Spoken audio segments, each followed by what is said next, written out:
Sourate 32, As-Sajda, la prosternation. Au nom d'Allah, le tout miséricordieux, le très miséricordieux. Alif Lam Mim. Ce livre est sans l'ombre d'un doute une révélation du Seigneur de la création. Diront-ils qu'il l'a inventé? Il est au contraire la vérité même révélée par ton Seigneur, afin que tu avertisses un peuple que nul avant toi n'est venu mettre en garde, qui peut-être trouvera ainsi la bonne direction.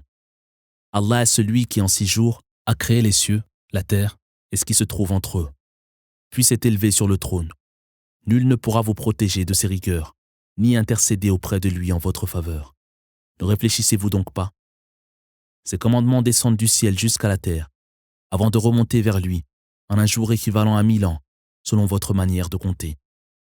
Tel est bien celui qui connaît le monde visible, comme le monde invisible, le Tout-Puissant, le très miséricordieux. Celui qui a créé toutes choses à la perfection et qui a créé le premier homme à partir d'argile, avant de tirer sa descendance d'un vulgaire liquide. Il a ensuite donné à l'homme une forme accomplie et a insufflé en lui de son esprit. Il vous a doté de l'ouïe, de la vue et de l'entendement, mais vous êtes bien peu reconnaissants. Ils disent, serons-nous rendus à la vie lorsque nos corps devenus poussière se seront mêlés à la terre?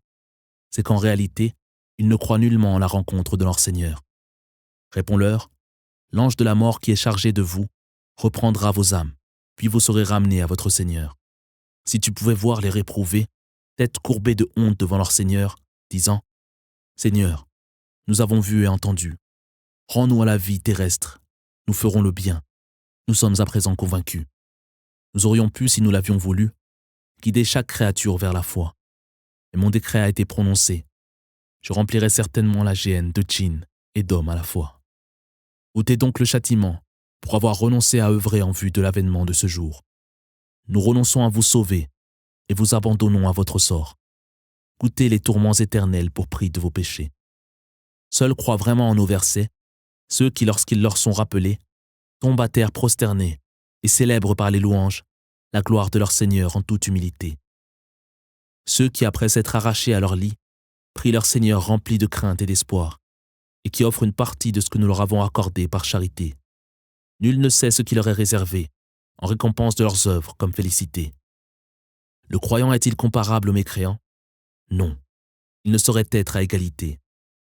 Ceux qui auront cru et accompli de bonnes œuvres seront accueillis en récompense de leurs œuvres dans les jardins du paradis, où ils trouveront refuge pour l'éternité.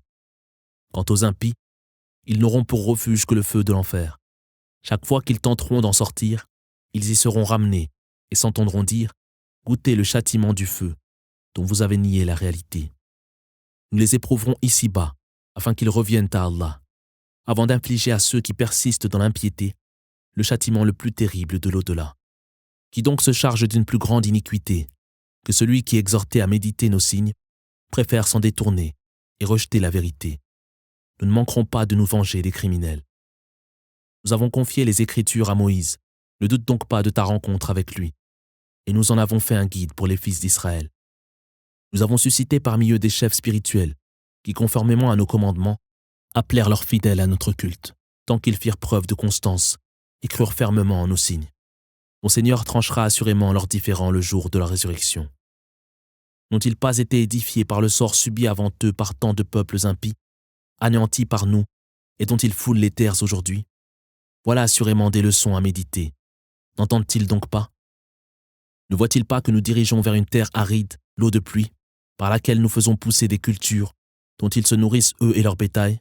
Ne voient-ils donc pas? Ils demandent, quand donc sera prononcé ce jugement que vous nous promettez, si vous dites la vérité?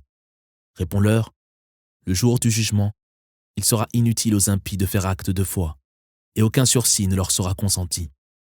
Détourne-toi donc d'eux, et attends la suite des événements. Eux aussi attendent.